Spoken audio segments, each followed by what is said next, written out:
Voltamos a apresentar Jornal Potiguar Notícias. Olá, estamos de volta e agora no terceiro bloco, para proceder com mais uma entrevista. Eu estou me reportando aqui ao Jones Manuel, ele que é pré-candidato ao governo do estado de Pernambuco pelo partido PCB. Seja muito bem-vindo, Jones. Por favor, se apresente a todos que nos acompanham por meio de web TV, por meio de complexo de rádio, por meio de redes sociais. Fala pra gente aí, quem é Jones Manuel? Primeiro, um bom dia, Andressa. É um prazer estar aqui, né? O Rio Grande do Norte é um estado muito querido, acho que é a quarta vez que eu venho no estado e é sempre um prazer. E eu sou professor, comunicador e educador popular, historiador de formação, militante do PCB, o Partido Comunista Brasileiro, e estou fazendo aqui em Natal e região uma série de atividades, ligadas ao movimento sindical, ao movimento estudantil, produzindo debates sobre a conjuntura e o lançamento dos meus livros. Eu sou escritor também, eu dirijo a coleção Quebrando as Correntes, que é uma coleção que lança livros ligados ao debate da luta antirracista, anticolonial e antiimperialista. A gente tem 2 livros lançados, que é o Revolução Africana, uma ontologia do pensamento marxista, e o Raça, Classe e Revolução, a luta pelo poder popular nos Estados Unidos. E também sou organizador do livro Colonialismo e Luta Anticolonial, do filósofo italiano Domenico Lussurdo, que foi lançado pela Boitempo. Então a gente está aqui no Rio Grande do Norte fazendo esses debates, divulgando nossa produção, divulgando as ideias na defesa da classe trabalhadora, da juventude, de um debate sobre a Revolução Brasileira. Olha só que legal, não é? Como é necessário essa visita pernambucana, sempre no RN. Pernambuco que é berço, de palco, de tamanhos acontecimentos históricos para a história do Brasil, para a história do Nordeste. O povo pernambucano que é um povo imensamente admirado pelos conterrâneos nordestinos, por essa força que a cultura de vocês expressa, por esse jeito extremamente valente, eu não encontro outra palavra, para defender seus princípios, suas convicções, sua identidade. Que esse jeito de ser valente, autêntico, autoral dos pernambucanos possa contagiar todos os nordestinos, todos os brasileiros em suas especificidades regionais, e que ele possa transbordar sempre para o estado do Rio Grande do Norte. Para nós é uma alegria imensa receber pessoas, cidadãs, com esse seu vigor, com essa sua potência reflexiva, com essa qualidade de ideias que você tem para socializar com o povo potiguar.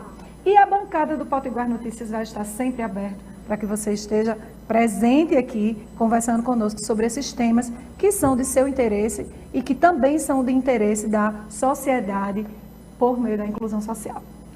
Vamos falar mais um pouquinho sobre o lançamento dos livros. Inclusive, eu estou vendo que você já tem aí um em mãos, não é? Além de lançamento de livros, você também está participando de debates aqui no Rio Grande do Norte? Isso. A gente tem uma agenda aqui de atividades que eu vou ter que pegar uma colinha pelo celular, Fique à vontade. Hoje, às 3 horas da tarde, tem uma atividade organizada pelo Sinasef, que é Educação, Trabalho e Democracia, vai ser no mini auditório do IFRN, Campo Central, Natal.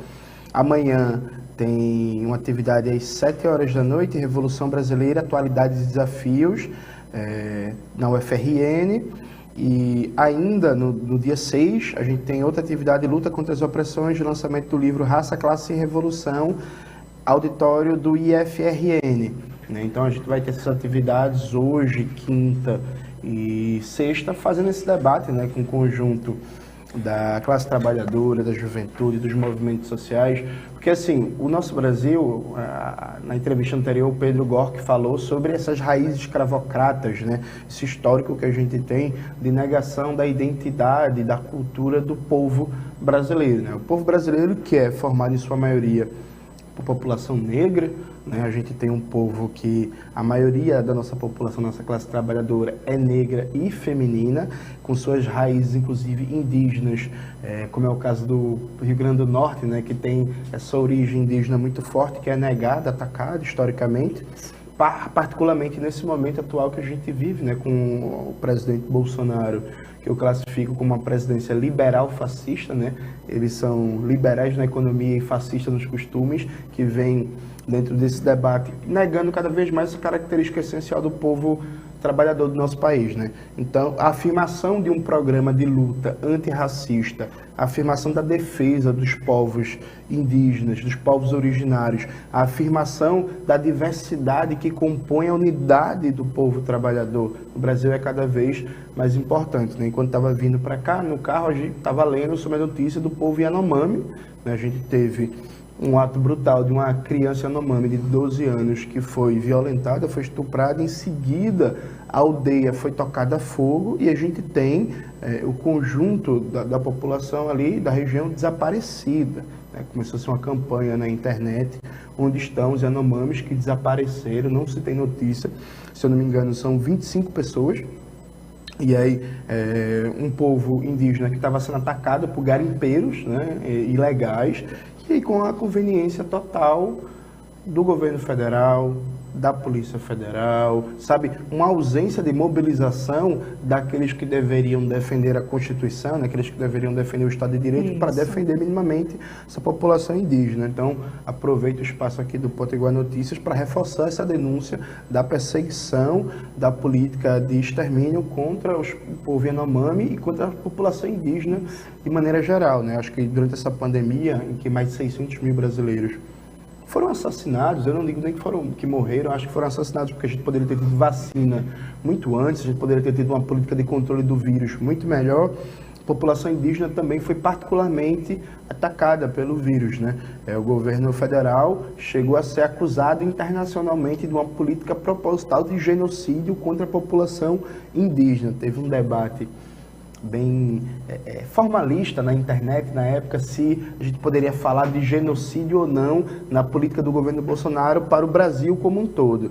Me parece muito claro que sim, podemos e devemos falar de genocídio, só que no caso específico da população indígena, acho que não existe dúvida nenhuma, né? Então a gente vem dentro das possibilidades, porque enquanto pré-candidato ao governo de Pernambuco, nossas atividades têm sido centradas no Estado, né? Mas vem das possibilidades de viagem correndo o Brasil, fazendo esse debate sobre a luta antirracista, a luta anticolonial, Revolução Brasileira, e se somando às lutas, né, de todos os sujeitos que estão aí na resistência.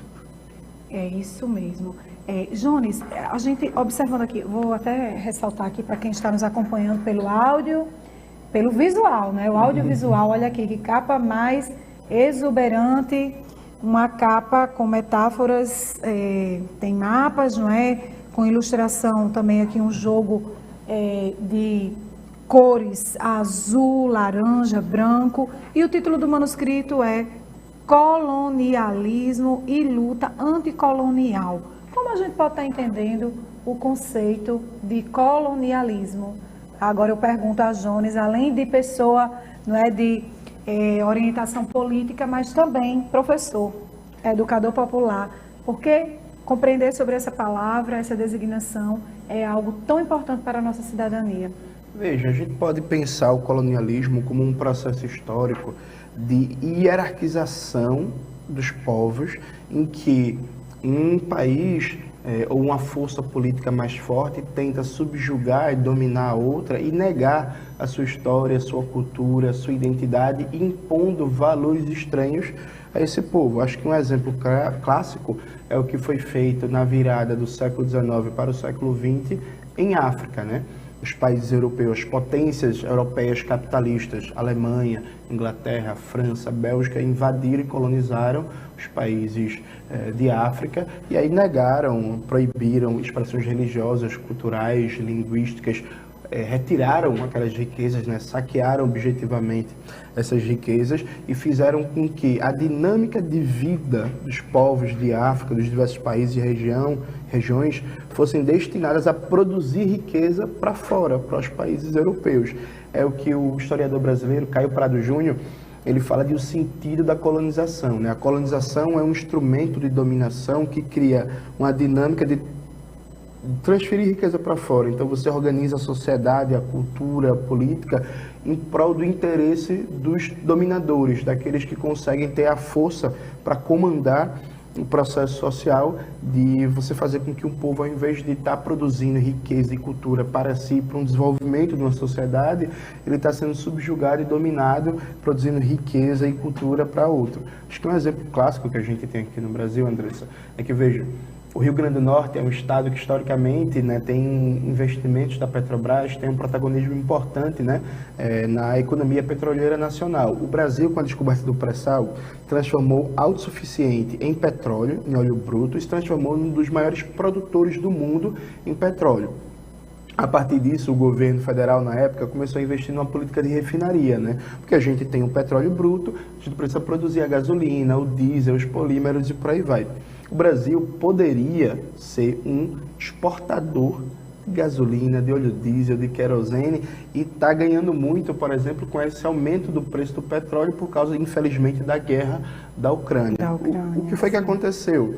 Desde o golpe de 2016, as refinarias no Brasil vêm sendo destruídas, privatizadas, entregues, e o Brasil, um país que tem uma das maiores reservas de petróleo do mundo, um país que é um país petroleiro, está cada vez mais importando combustível, importando gasolina, importando óleo diesel, principalmente dos Estados Unidos, e o povo brasileiro está pagando R$ 7,80 no litro da gasolina, está pagando R$ 120, R$ 130 reais no gás de cozinha, enquanto isso a Petrobras está tendo lucros recordes e pagando dividendos para os acionistas, em que quase metade deles são estrangeiros. Ou seja, a gente tem uma riqueza nacional brasileira, o petróleo, que foi desenvolvida e extraída a partir do investimento público do dinheiro do povo trabalhador via Petrobras. A partir do momento que essa riqueza, o pré-sal, é descoberta, a Petrobras sofre um ataque e aí cada vez mais, mesmo a gente tendo a riqueza, a gente está comprando de fora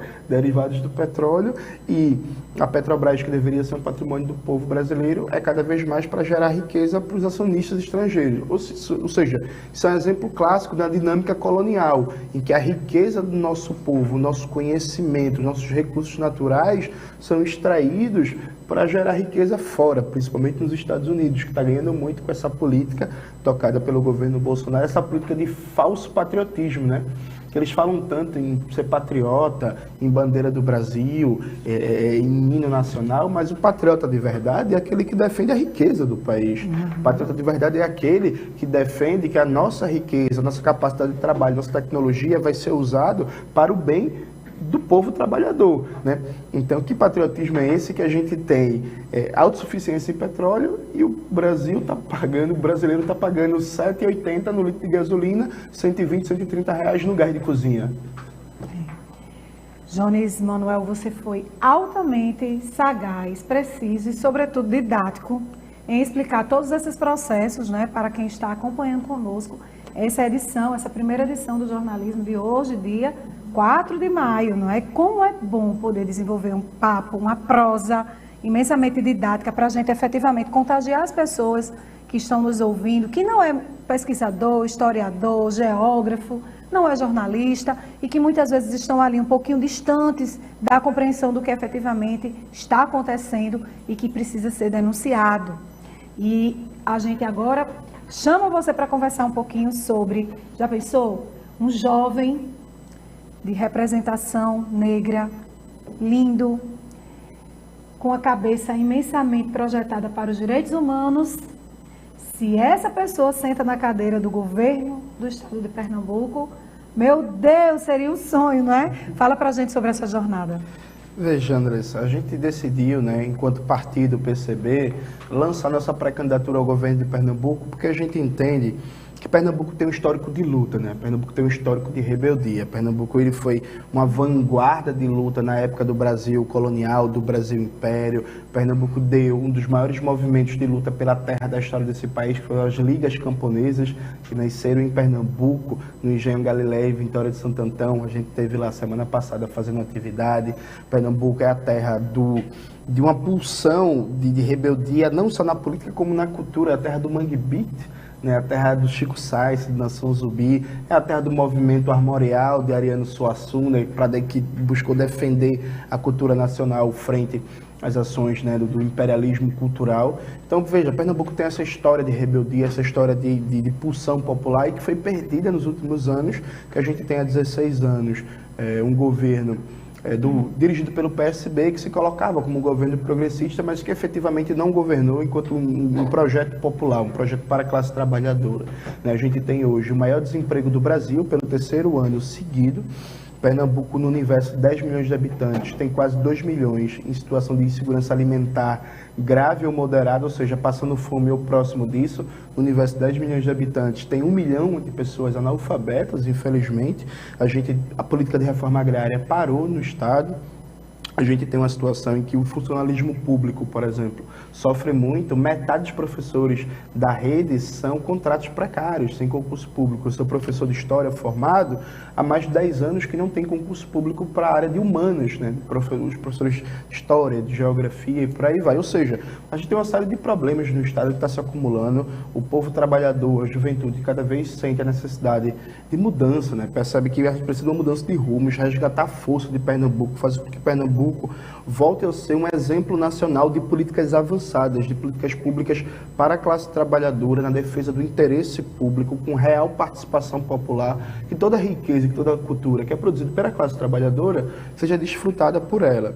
E ao mesmo tempo que a gente tem esse desgaste, né, do governo do senhor Paulo Câmara, que é o atual governador, a gente tem uma falsa oposição, que é a oposição de direita, que estava no governo até outro dia desse, que rompeu há pouco, na boca da eleição, de maneira oportunista, e que representa o mesmo projeto, né? Eu costumo brincar que são os filhos da oligarquia se estapeando para ver quem alcança o poder, porque, note bem, acho que você destacou de maneira muito feliz o fato de eu ser um jovem, sou o pré-candidato mais jovem nessa eleição, tenho 32 anos, sou um homem negro que começou a trabalhar aos 13 anos de idade para ajudar em casa, filho de empregada doméstica e de um pai pedreiro, e eu sou o único que não tem sobrenome chique, que não é filho de político, que não é filho de uma oligarquia de Pernambuco, né?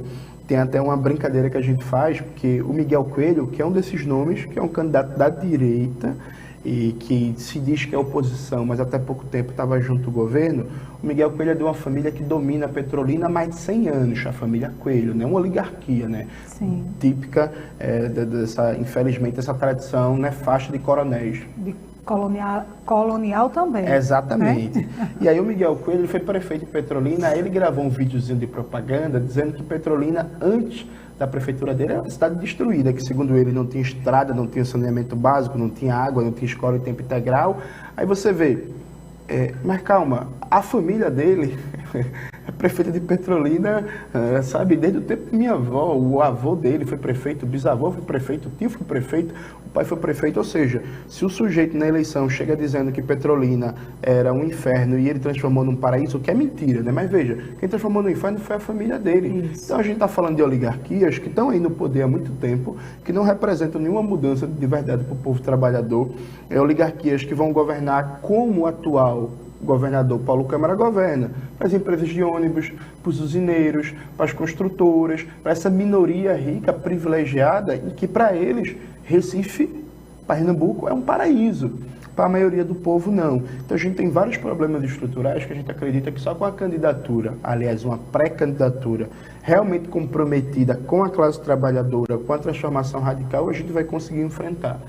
Já diria a Bíblia, né? Não se pode servir a dois senhores. Ou você está do lado da classe trabalhadora, ou você está do lado do empresariado da elite rica. Eu sempre dou o exemplo que nossa pré-candidatura é a única a falar numa estatização dos transportes da região metropolitana, com a criação de bilhete único, de passe livre, de verdade, e com a melhora das condições de trabalho dos rodoviários, né? Que é uma das categorias que mais sofre com baixos salários e com afastamento do trabalho por motivo de doença, devido a estresse, lesões e por aí vai.